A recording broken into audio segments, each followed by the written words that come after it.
1 Samuel 13, Faith in God versus Fear of Man. In Hebrews 11:6 we are told, "Without faith it is impossible to please him," that is God. "For whoever would draw near to God must believe that he exists and that he rewards those who seek him." In chapter 13 of 1 Samuel, we see the beginning of Saul's downfall as he allows his fear of men to override his faith in God. Saul is into his second year as king, and the Philistines are continuing to oppress the Israelites. Israel, however, has begun to openly rebel, and God has given Saul success, though he has not completely freed the Israelites. The result is the proverbial darkness before the dawn, as the Philistines seek to tighten their control and repress the rebellion. As verse 4 tells us, Israel had become a stench to the Philistines. In order to bring an end to the rebellion, the Philistines are going to present a show of force and seek to cow the Israelites, which included 30,000 chariots, 6,000 horsemen, and, quote, troops like the sand on the seashore. This caused the people of Israel to fear greatly, such that some began to hide themselves, and others sought to leave Israel, some even joining the Philistines. We are told that those who remained with Saul followed him trembling.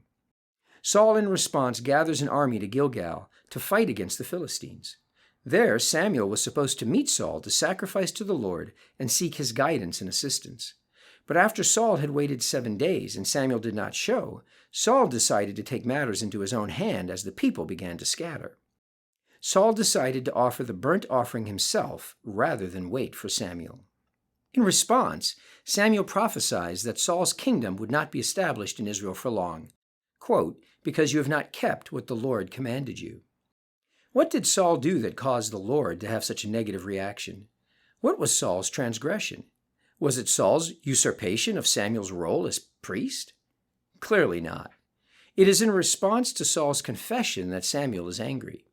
Quote, "When I saw that the people were scattering from me, and that you did not come within the days appointed, and that the Philistines had mustered at Michmash, I said, now the Philistines will come down against me at Gilgal, and I have not sought the favor of the Lord. So I forced myself and offered the burnt offering." It was Saul's lack of faith that angered God, and which would cause God to seek out, quote, "a man after his own heart." Without faith, it is impossible to please God. Saul's heart was one that feared man more than he trusted God, and without faith, God was not pleased. In Matthew 10, Jesus warns his disciples, "Do not fear those who kill the body but cannot kill the soul.